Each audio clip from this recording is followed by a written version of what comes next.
¿Qué tal? Buenas noches, bienvenidos a Estado de la Nación. Hoy vamos a platicar acerca de varios temas, principalmente de las carreteras del país y lo que esto están afectando en muchos sentidos al sector productivo. Y para ello vamos a platicar con la presidenta de CACIF, Carmen María Reverte, que se encuentra esta noche con nosotros, y le agradecemos también por haber aceptado la invitación. Muy buenas noches. Buenas noches, gracias por la invitación. Pues muchas gracias. Bueno, se ha hablado muchas cosas. La verdad es que el estado de las carreteras ahora es uno de los problemas con las carreteras, pero empecemos justamente con eso. Finalmente está el kilómetro 44 funcionando, sin embargo no se ha podido hacer mantenimiento y el invierno se acerca. ¿Qué se ha hablado en el sector productivo en torno al estado de las carreteras y todo esto? Yo creo que aparte de preocuparnos, como a todos creo yo, el estado de las carreteras y la falta de mantenimiento, pues hemos estado tratando de ocuparnos. Hemos tenido varias conversaciones con el ministro de Economía, con diferentes entes del gobierno, para ver de alguna manera cómo aceleramos o cómo podemos apoyar a que esos procesos de mantenimiento se den en las carreteras. Sin embargo, seguimos sin ver que se levanten en Cuatecompras eventos, seguimos sin ver que realmente el ministerio y en general el Ejecutivo en completo, dentro de su presupuesto, vea uno que fuera del gasto normal de ejecución de sueldos, de salarios, o sea, de lo que es recurrente, sigue de alguna manera con dificultades en poder levantar los eventos de inversión, de mantenimiento, tanto en el Ministerio de Comunicaciones como en otros ministerios. O sea, lo que pasa es que a todos nos duele más el de Comunicaciones, porque al final del día es donde todos nos movemos, o sea, claro, ya sea por trabajo, sea por actividades familiares, escolares, o sea, es lo que estamos viendo y lo que estamos sintiendo todos, esa falta de mantenimiento, de limpieza que se está teniendo dentro de las carreteras en todo el país. ¿Alguno de los sectores que pertenece a CACIF ha resultado más golpeado por esto? Yo creo que en general todos, porque al final del día el puerto Quetzal, que es donde entran las principales materias primas del país y productos, entran por el puerto y la concentración de industria está entre el puerto y la ciudad de Guatemala. Entonces, creería que toda la cadena logística productiva del país se ha vuelto afectada en bajos rendimientos de productividad por el tema de la movilización de mercancías y de materias primas. A lo largo de estos meses que estuvo pues en la situación en que se encontraba la autopista Palín-Escuintla y ese kilómetro 44, ¿se manejaron algún tipo de cuantificación de todo lo que esto causó? A pesar de que es obviamente durante muchos meses, durante mucho tiempo. Al final del día es tanto y todo va sumando, o sea, claro, al final del día todo va sumando. Porque si ponemos a vernos el fondeo de barcos en puertos, va sumando en la cadena del costo de la movilización de la mano de obra o de los productos a transformarse o del producto terminado. Entonces sí hay, o sea, es como ha sido una cadena de todo lo que va sumando. Claro. Pero yo le diría que al final del día lo que más ha estado afectando es en esa movilización de mercadería, o sea, los colaboradores de los camiones, de los trailers, se vuelve cansado estarse por 100 kilómetros, 150 kilómetros, 10 horas sentados manejando, o sea, se vuelve cansado, propenso a que existan más accidentes, a que la gente esté de mal humor, a un montón de temas que van afectando en el camino a los colaboradores y a las personas que se están movilizando. Durante el gobierno de Yamatei ya no se quiso otorgar la concesión de esa carretera o continuar con la concesión de esa carretera. carretera a la empresa que lo tenía. Y pues este gobierno tampoco pareciera estar dentro de su vocación ideológica el hacer este tipo de concesiones. Sin embargo, el presidente habló en algún momento en reuniones con el sector privado del aeropuerto, concesionarlo y algunas otras cosas. ¿Ustedes le han dado luces, le han dado consejo al Ejecutivo, particularmente al presidente, acerca de esto? Yo creo que al final del día dieron la concesión de la carretera de Escuintla a Puerto Quetzal. O sea, de alguna manera se coincidió que el estudio ya estaba todo hecho. Pero es como cambiar una cosa por otra, ¿no? O sea, cambiamos un pedazo por otro en lugar de tener la carretera completa, sí. ¿Qué esquemas legales tienen ahí? Porque al final del día la carretera todavía no la ha recibido el Estado, siguen ahí entre que la recibo o no la recibo, si me la recibieron, no me la recibieron, lo cual también entonces dificulta otro montón de procesos y enfocarse en poder generar más eventos de eso. Creo que al final del día creo yo que le tenemos que poner realmente la atención debida para que nazca bien, es toda la parte de lo que tiene que ver con la ley de infraestructura prioritaria. Porque esa, si logramos que arranque bien, estamos cambiando el modelo. Entonces creo que por ahí viene un poquito más esa parte de cómo generar esa infraestructura nueva en un modelo diferente, donde está siendo fondeada, se está armando un esquema que puede ayudar entonces a generarnos esa infraestructura a futuro. El problema es que se está conformando ahorita, en lo que salen los primeros proyectos, creo que con suerte a finales del 26, el 27 ya deberíamos de estar viendo. Y en el ínterim tenemos 2 años que las carreteras igual hay que cuidarlas. Ahora, digamos que hay un proceso de instalar un directorio, hay un proceso de instalar pues toda digamos el montaje de lo que requiere la famosa ley de infraestructura vial. De alguna manera se ha estado pujando o presionando porque, a ver, siendo sinceros, dejarlo a manos de los políticos la cosa resulta complicada porque no llevan el mismo ritmo de las necesidades de los privados en el país. Ni de las personas en el país. Pero yo le diría que en la ley de infraestructura prioritaria ya está integrado de alguna manera el Consejo. Ahorita están en el proceso de conformar un comité ad hoc, que es el que contrata al gerente general, digámosle, del organismo que va a estar de la DIP. Entonces creo que está caminando. Yo creería que de aquí a finales de junio del primer semestre del año debería quedar conformada. Ahora, en lo que empiezan a ver cuáles van a ser los proyectos y a levantarlos o sea, esa es la parte que hay que ver de cómo le va poniendo uno más prisa de la que normalmente en el Estado le ponen a temas como este. Pero ya empezó a caminar, ya ya se conformó el directorio, ya está la parte ad hoc donde están buscando y evaluando al gerente general. Entonces creo que va caminando. Lo que pasa es que no vamos a ver resultados de inmediato, vamos a ver resultados y uno lo que quiere ver es que se empiece a ver que que estamos generando, para empezar, el mantenimiento en las carreteras, y quisiéramos tener mejores carreteras y más, pero... ¿Cree usted que al final de cuentas, que los inversores se arriesguen a invertir, a meter su dinero en cosas como esas? Depende mucho también de la seguridad y de la certeza jurídica que brinde el país. ¿Cree usted que estamos dando certeza jurídica suficiente? Porque ya está armada la infraestructura, ya está la ley, pero ¿estaremos dando suficiente certeza jurídica como para que alguien apueste millones de millones en proyectos?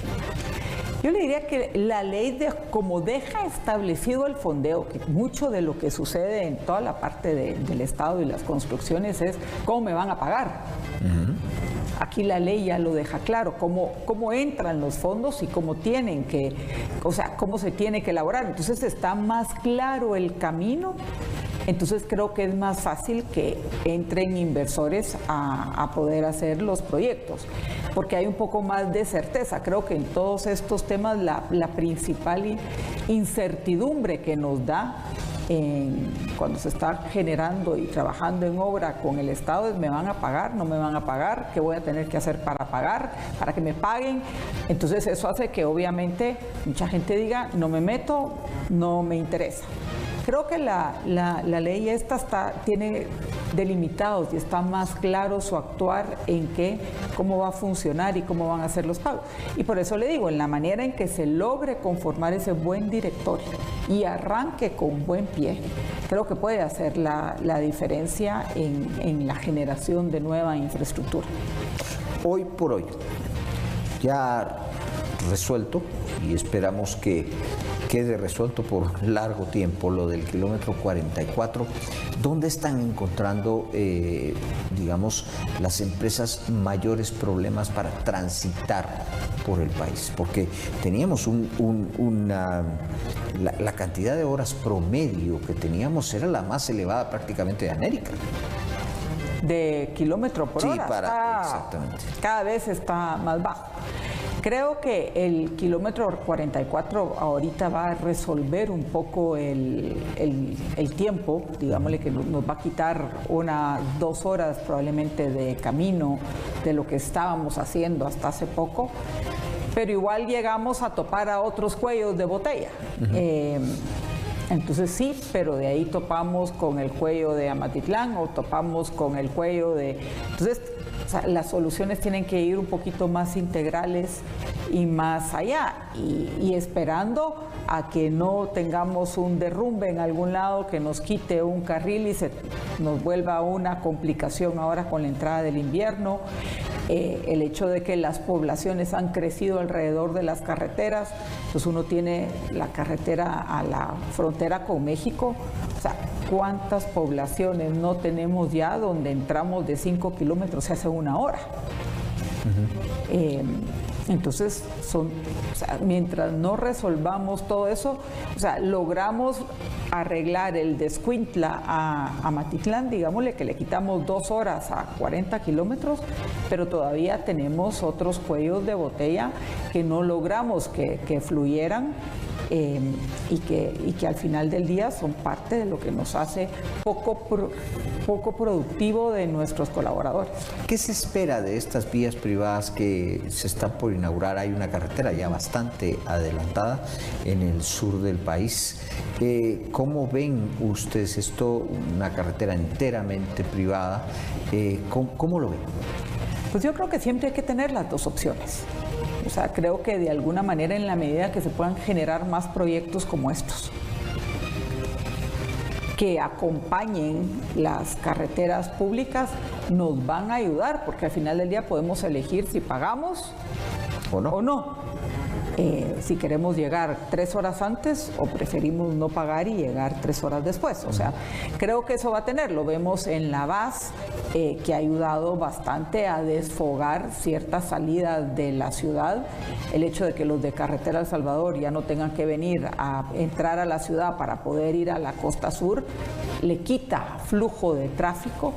En la medida que logremos generar esos flujos de que no todo el mundo tenga que venir a la ciudad para poderse mover, o sea que es un problema, porque si uno tiene en el Atlántico y quiere ir, o del Pacífico, y quiere llevar mercadería para exportar por el Atlántico, o sea, hay que pasar por las calles de la ciudad. ¿Qué se necesita para que las empresas se animen a descentralizarse, en ese sentido, a salir más, a instalarse en departamentos, etcétera? O sea, quizá el 80% del tráfico citadino tiene que ver con los municipios que están alrededor de la ciudad capital. ¿Qué se necesitaría de parte del gobierno para que realmente eso se invirtiera, se cambiara? Pues volvemos a infraestructura, es una parte. La otra, o sea, y cuando hablamos de infraestructura es infraestructura vial, pero también necesitamos toda esa infraestructura que va acompañada, pongamos energía eléctrica. O sea, tienen en los municipios, o sea, tenemos para poder salir la generación suficiente de energía eléctrica para poder ir a poner una planta industrial, por decirlo. O sea, usted toca un tema muy sensible y es la energía. Platicaba justamente con el presidente de la Comisión Nacional de Energía. Hay un problema con los nuevos proyectos.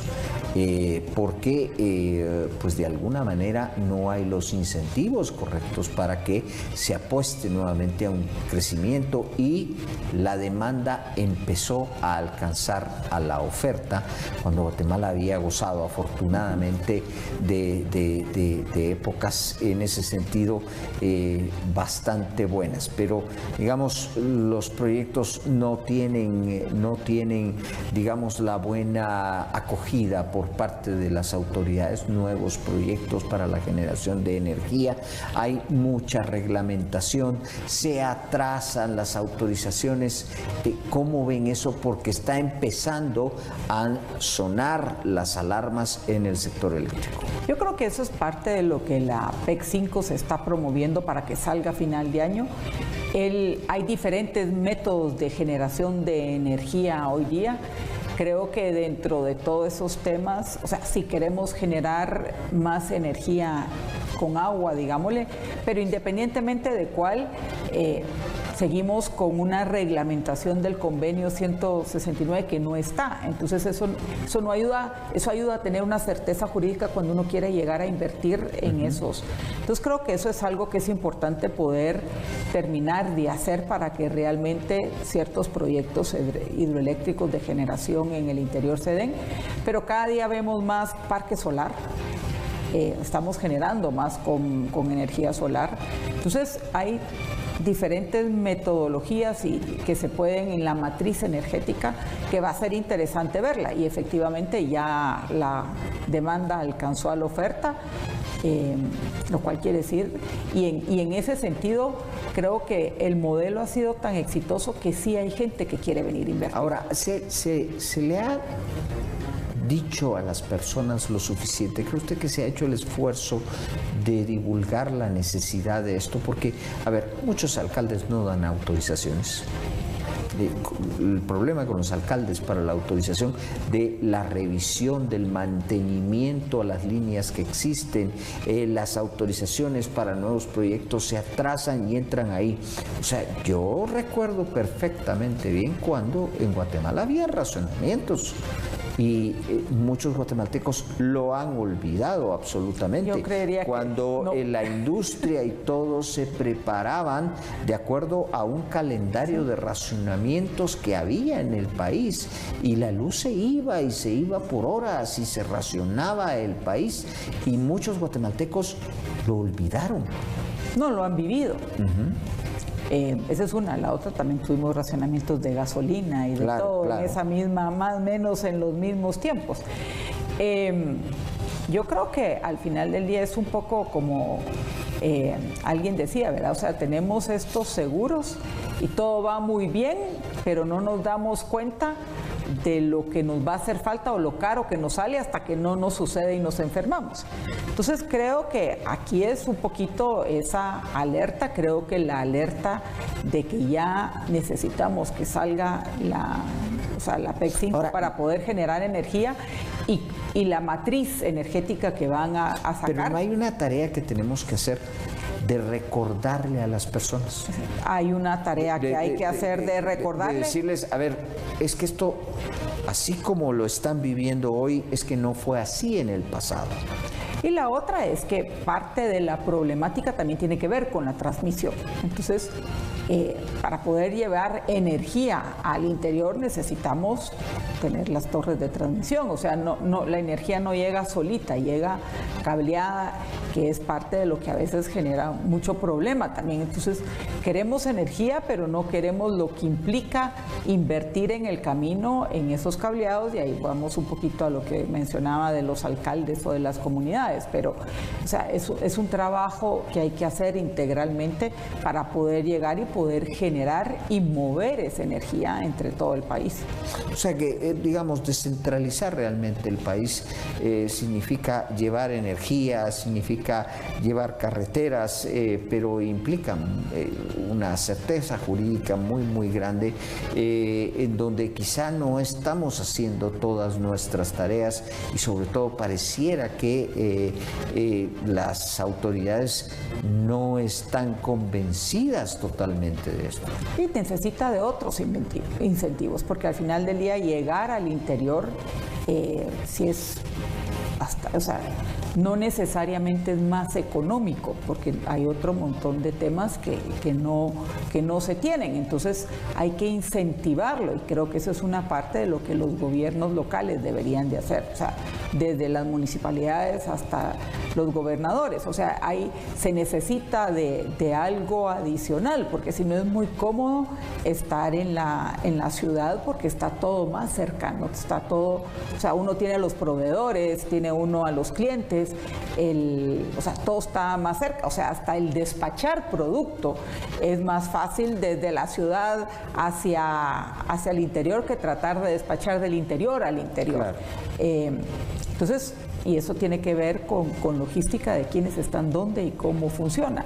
Creo que cada vez vemos un poquito más cómo va saliendo la industria fuera de la ciudad, porque empezó en la ciudad y de ahí cómo se van armando esos anillos donde se van moviendo uno un poco hacia afuera. Uno lo mira en Amatitlán, lo mira cómo ha ido creciendo Chimaltenango con industrias, o sea, se va, pero todavía estamos relativamente cerca del área metropolitana, digámosle. No nos hemos ido al Quiché o a Huehuetenango, yo que estoy en Alta Verapaz, tampoco es que, o sea, no nos vamos, o sea, vamos creciendo, pero el ritmo del círculo que va creciendo es lento. O la otra es cómo generamos esos polos de desarrollo cerca de los puertos, o sea, Puerto Barrios, Escuintla, claro, que es lo que uno empieza a ver que se están empezando a generar esos polos de desarrollo que están cerca de los puertos, que volvemos a ver que tiene que ver con la infraestructura, o sea, dónde me entra la materia prima, la proceso, la voy a sacar, o cómo la muevo y estoy cerca de esos temas. Pero entonces volvemos otra vez pero la infraestructura para moverlo, para la energía para poderlo producir, pero ya empieza uno a ver esas generaciones y esos polos de desarrollo que se están dando fuera de la ciudad. Bien, vamos a hacer una pausa, pero regresamos con nuestra invitada esta noche en Estado de la Nación.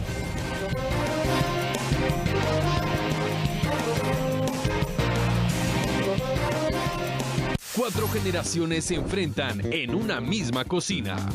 Los clásicos se adueñarán de la cocina con su experiencia. La generación cassette impondrá su sabor. Los millennials intentarán hacerse tendencia. Y la nueva generación demostrará de qué está hecha. MasterChef Celebrity Generaciones. Todos los domingos a las 7 de la noche. Exclusivamente por TV Azteca Guate. El mejor canal.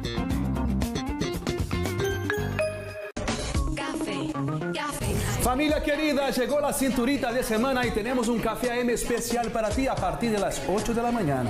¿Quieren saber si un perfil es real en las redes sociales? Lo vamos a descubrir en Ellas y Ellos. Y por supuesto en la mejor cocina con el chef Negroni vamos a aprender a preparar un delicioso pollo guisado en chile guaque y ajo. Las citas a las 8 de la mañana en el mejor matutino y se llama Café AM.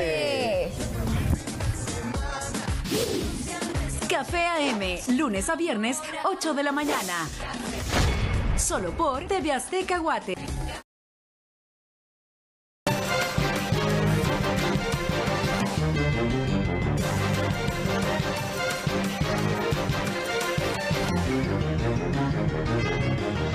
Continuamos platicando con la presidenta de CACIF, Carmen María Torreviarte, acerca de todos estos problemas que tienen que ver con el sector privado, pero que en realidad tienen que ver con todos los guatemaltecos, porque siempre se habla del sector privado organizado, pero realmente, aunque no estén, digamos, participando en CACIF, son miles y miles de guatemaltecos que son los que producen todos los días a diferentes niveles. ¿Ustedes han logrado reunirse con el presidente de la República y transmitirle algunas ideas y preocupaciones sobre lo que se está viviendo? Sí, la verdad es que sí hay comunicación y sí, o sea, y transmitimos las preocupaciones. y también de alguna manera pues algunas soluciones. O sea, de lo que nosotros vemos que se puede hacer desde la parte de lo que es gobierno para ir cambiando y modificando. Pero es complicado, o sea, ya cuando entre los eventos diarios que pasan, entonces todo va frenando, o sea, no va ayudando. ¿Cómo ha sido la receptividad de Arévalo a todas estas situaciones y en las conversaciones que han podido sostener? Yo le diría que las conversaciones son amigables en el sentido de intercambiamos ideas, posturas, la lógica detrás de cada uno de las argumentaciones que cada uno tiene, pero sí de alguna manera hay cosas que no terminan de suceder. O sea, no se transforma en hechos. No todo se transforma en hechos. Entonces sí a ratos hay una preocupación, porque al final del día, un poquito hablando del tema del mantenimiento de carreteras, o sea, tenemos desde el año pasado de estar preocupados por la falta de mantenimiento, el cambio de tanta gente en el ministerio no ayuda, la gente técnica ya no está, entonces todo, y en lo que los nuevos aprenden, entienden y funcionan, va pasando el tiempo sin que las cosas se lleguen a ejecutar. Entonces, de alguna manera sí hay una preocupación, porque el que no tengamos carreteras es un problema de la población al final del día. Cuando se habla de esto, porque necesariamente tiene que haber un choque ideológico, por supuesto, en muchas de las situaciones, desgraciadamente, porque debería de ser algo de sentido común. El Puerto Quetzal ha llegado ya casi al colapso. Tiene problemas con las grúas, problemas de tamaño, problemas. El Salvador nos está ganando, Honduras nos está ganando. Es una cosa realmente de sentido común. Y en Guatemala, por ejemplo, nadie puede poner un puerto. Nadie puede tener una alternativa realmente para venir y presentar nueva infraestructura. Entonces, todo esto se logra comunicar con ellos, decirle, miren, liberen eso. O sea, dejen que los privados hagan puertos, que hagan aeropuertos. O sea, pareciera una cosa elemental de sentido común. Sí, y de alguna manera es parte de lo que se habla con el gobierno y con el Congreso, porque al final del día hay leyes que también hay que generar en el camino para poderlo hacer. Creo que en el tema de puertos, tratando de generar, porque al final del día encima los puertos del Pacífico se rigen bajo unas normativas diferentes a las del Atlántico, entonces no ayuda tampoco en poder generar una normativa clara para poder ver cómo se puede hacer esa parte de poder hacer los puertos privados. O sea, debería de haber una ley, pero no es que cada puerto sea individual, es administrado privadamente, pero con ciertos reglamentos claros de operación y de todo el tiempo. Entonces, es parte de lo que se está viendo ahorita. Ahorita hay una ley de puertos que se está trabajando y viendo un poquito para ver cómo separamos lo que es la parte normativa del puerto de la parte operativa. O sea, la operativa la puede hacer un privado. La otra hay que ver cómo se generan las condiciones para que se pueda hacer. Entonces, lo mismo sucede con el aeropuerto, o sea, digámosle que el aire, o sea, lo que es toda la normativa de la aviación civil debería ser normada, pero la administración física de las instalaciones podría ser privada. Entonces, cómo se van generando, pero son cambios de modelo que implican cambios también en las leyes. Y ahí es donde a veces entonces empiezan los intereses a ir frenando todo ese desarrollo. Entonces hay que seguir empujando. Creo que la de puertos va un poquito más avanzada. Hay que ver que se logre hacer puertos privados, pero hay otro montón de regulaciones dentro de los puertos privados. En el Atlántico hay un par de proyectos que se podrían hacer en puerto privado pero al final del día necesitan permisos, y si no hay una certeza jurídica de lo que se está entregando y dando, pues son inversiones millonarias como para ponerse a hacerlas sin tener una claridad de que lo que decida este gobierno aplica para futuros gobiernos, claro, o lo que autorice, porque si no el siguiente viene y cambia todo. Y cambia todo. Entonces, y estas son inversiones de 25 a 30 años para tener el retorno. Entonces, hay que tener, o sea, no es poner una fábrica con 20 gentes, claro, son inversiones muchísimo más grandes. Pero se tienen que dar las condiciones dentro de las legislaciones para que eso realmente se llegue a poder dar. Y es parte de lo que se empuja constantemente. Claro. ¿Cómo han seguido ustedes en el... Bueno, está el dilema del traslado de todo lo que entra al puerto y de llevar al puerto por parte de las carreteras, pero pareciera de chiste, y pareciera no entenderse, pero cuando uno ve, por ejemplo, el mensaje de una red social de un diputado que cuenta 19 barcos que están ahí esperando turno para entrar, y no son 19, sino que son cerca de 40, porque esos son los que él vio, y dice, se nota que hay crecimiento en el país, pues pareciera desesperanzador ese tema. ¿Cómo están ustedes con la operación del puerto hoy por hoy y cuánto sobreprecio de eso va hacia el consumidor final? Yo le diría que un gran sobreprecio va al consumidor final, y estamos tirando dinero al mar literalmente, porque los barcos no están anclados ahí sin que le cobren a uno el día. Claro. Entonces sí sale caro.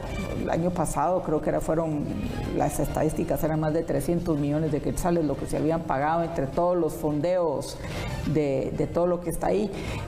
Los barcos que se quedan en fondeo principalmente son todos aquellos que vienen a granel. O sea, todo lo que al final del día son las materias primas de productos que aquí se procesan.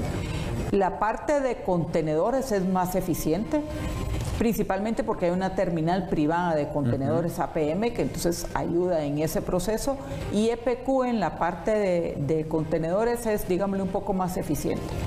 El cuello de botella. ¿Con todo y que solo operaba una grúa de las 4 contratadas? Por eso le digo, pero comparado con la parte a granel, sí es bastante más complicado. Claro. Entonces, y esa es una falta de visión de los directores del puerto, porque lo vienen viendo. En no querer invertir, y eso tiene que ver mucho con cómo, la política interna de remar para adentro y no estar viendo que están generando un problema para el país y con un gran potencial, porque la verdad que si se invierte en ese puerto y se deja un puerto de primer orden, nos podemos volver el puerto principal del Pacífico para el Triángulo Norte y el sur de México. Pero esa visión solo la tiene uno como empresario, no el que está... entonces, de alguna manera, hay unas grandes oportunidades en el puerto del Pacífico en generar esa gran inversión y volverlo un puerto importante de Guatemala, que nos traería un montón de beneficios, aparte de poder tener más fácil la mercadería, esa inversión de generación de empleo, de pago de impuestos. O sea, de veras se podría hacer un puerto espectacular ahí y que fuera el que mueve la mercadería del Triángulo Norte del sur de México. Pero si no hay una visión de país para lograrlo y hacerlo, y no se logra en un año tampoco, eso es un proyecto que tomaría por lo menos 10 años en lo que terminan de hacerlo. Entonces, pero hay que seguir empujando y seguir dando las ideas hasta que alguien agarre y diga, a ver si hay sentido común. Así es. Vamos a hacer una pausa, regresamos.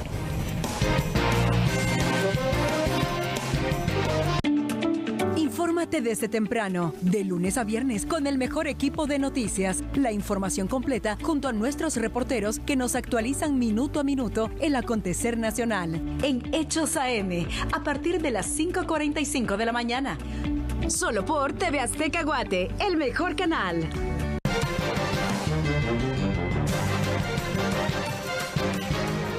Continuamos entonces aquí conversando sobre todos estos temas y estos problemas que se encuentra para producir en Guatemala con Carmen María Torreviarte, presidente de CACIF. Bueno, ¿qué se necesita para ser empresario en este país realmente? Viendo todos estos problemas y todas estas situaciones que se dan. Vamos a ver. Una es una gran voluntad, pero si uno mira, Guatemala tiene una cantidad de emprendedores espectaculares. O sea, yo sí creo que al final del día pues tendrá complicaciones y dependiendo de por dónde le quiera entrar a la empresarialidad, porque hay una opción grande de poder ser empresarios. Todos los negocios empiezan chiquitos y se vuelven grandes y en el camino va uno adaptándose o sea, lo que pasa es que al final del día hay que entender que todas las empresas empiezan chiquitas, nadie empieza grande. Entonces, pero yo le diría que hay ¿qué se necesita? Yo creo que se necesita más facilitación en la tramitología, porque esa es la parte que a veces impide mucho ese crecimiento y ese entendimiento. ¿Hay incomprensión hacia el empresario? Y se lo voy a poner de esa cosa. Usted mencionó una cosa muy, muy interesante. Las empresas empiezan pequeñas y se pueden llegar a volver grandes. Depende de esa voluntad, de ese trabajo, de la versatilidad que se tenga, de muchas cosas. Pocos lo saben. Pero, por ejemplo, una vez viendo en la hemeroteca, me encontré una cosa que no lo esperaba. La cervecería hace muchísimos años producía leche y vendía leche. Eso pocos lo sabrán, pero yo vi en los periódicos los anuncios de cuando se producía leche y hubo que hacer adaptaciones de mercado, hubo que hacer cambios. No era la empresa de hoy, era otra empresa y quienes la iniciaron todavía la empezaron pues con muchas vicisitudes y todavía más en pequeño. ¿Hay comprensión acerca de todo eso que se tiene que hacer? Pues yo creo que se va perdiendo, pero el que emprende y empieza de chiquito un negocio, lo va viviendo todos los días y va viendo cómo va creciendo y cómo se tiene que ir adaptando. Porque de repente saca uno un producto y resulta con que no gusta y de repente saca uno y necesita y se le acaba rapidísimo, entonces hay que invertir en otras máquinas para poder seguir haciendo, pero no se puede quedar con ese mismo producto siempre, hay que estar adaptándolo a lo que está pasando en el momento, en el día, o sea, si es temas de ropa o cosas, hay que adaptarlo a la moda, si es tema de alimentación, pues hay que ir adaptándose también a los gustos. Al final del día pues, es más estable, digámosle, la alimentación, pero igual tiene que hacerle innovaciones. O sea, hablando de la leche, entonces la volví chocolatada, la volví de fresa, la volví con banano, la metí con avena, o sea, hay que estar constantemente viendo qué es lo que el consumidor está buscando. E innovando, porque si no innovan, se van. O sea, hay empresas centenarias en Guatemala que constantemente están innovando y hay otro montón de empresas que terminaron desapareciendo en el camino por no haber innovado. Entonces, creo que los que empiezan a generar ese producto que quieren vender, empiezan a entender que todo es un proceso. No sale todo fácil y a la primera. Y de alguna manera es esa pérdida de la conciencia de que todo empieza chiquito, no empieza grande. Es imposible que esta plática no derivara en lo más reciente, y son los bloqueos. Porque aparte de que las carreteras están en mal estado, aparte de que los puertos y aeropuertos están en lo que vemos, pues se producen esas manifestaciones y los bloqueos. El sector privado siempre ha interpuesto recursos ante la Corte de Constitucionalidad. La Corte de Constitucionalidad da órdenes que no se cumplen y estamos viendo ahora protestas casi por cualquier cosa. Ya se volvió una moda esto. ¿Han platicado con las autoridades? ¿Qué les dicen? Sí. La verdad es que sí hemos platicado y creo que lo que pasa es que a ellos se les vuelve difícil resolverlo porque de alguna manera en un momento dado las promovieron. Entonces, entonces es cuando sí, cuando no funciona de esa manera. Sí se ha hablado con ellos, se les insiste cada vez que va a haber una, están los amparos ya de la CC para que las levanten, y sí creo que hay una pérdida al final del día de un entendimiento de cumplimiento de ley. Y va por todo el mundo. O sea, creo que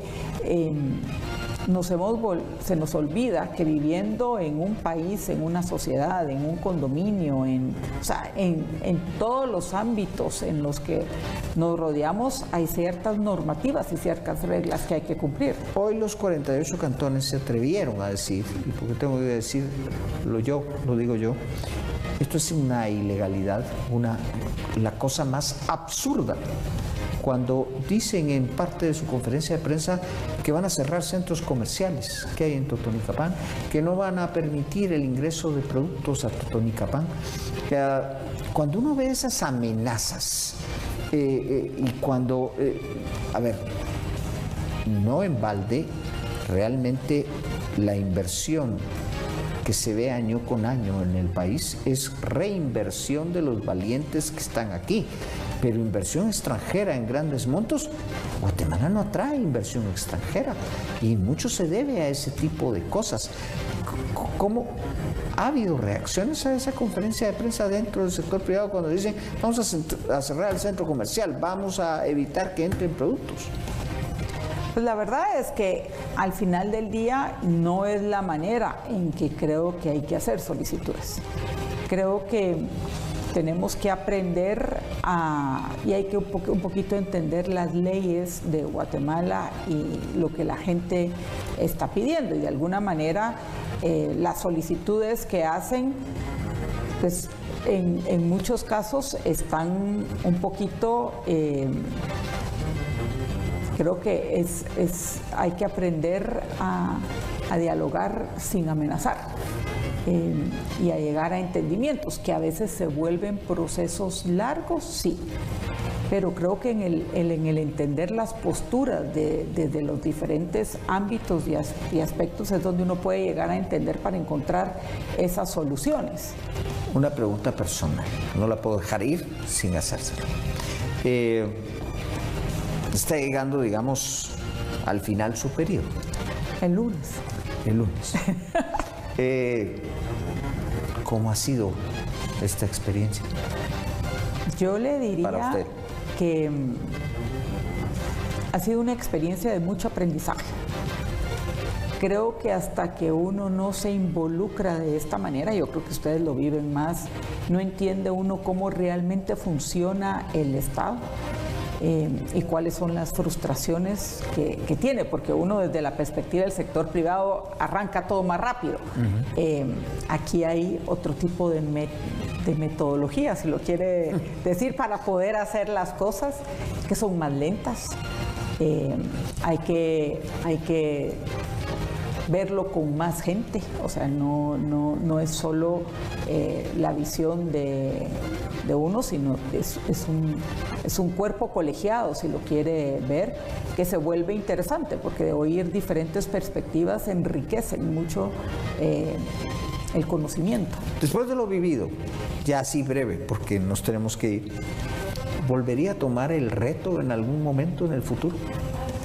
Que si volvería a tomar el reto. Sí, de dirigir casi. Pues la verdad, o sea, a ver, esto es un reto que está por cámaras y por diferentes... Sí. Entonces, y al final del día es un nombramiento que viene de cámaras, no de uno. Entonces, la verdad es que ha sido un reto interesante, he aprendido un montón, pues no le digo que no, pero tampoco le digo que sí. Dependerá. Creo que hay otras cosas que hay que de alguna manera uno tiene que aprovechar ahora lo aprendido y lo conocido e irlo a aplicar en otros foros y en otras cosas y que vengan gente con otras ideas y con otras maneras no con otras maneras, pero de alguna manera esa discusión y ese enriquecimiento que se le va dando en el camino a todo este proceso. Muchas gracias a Carmen María. Gracias por la invitación. Le agradecemos mucho por haber estado con nosotros esta noche. A ustedes también, gracias por su sintonía y por su atención. Pásenla bien.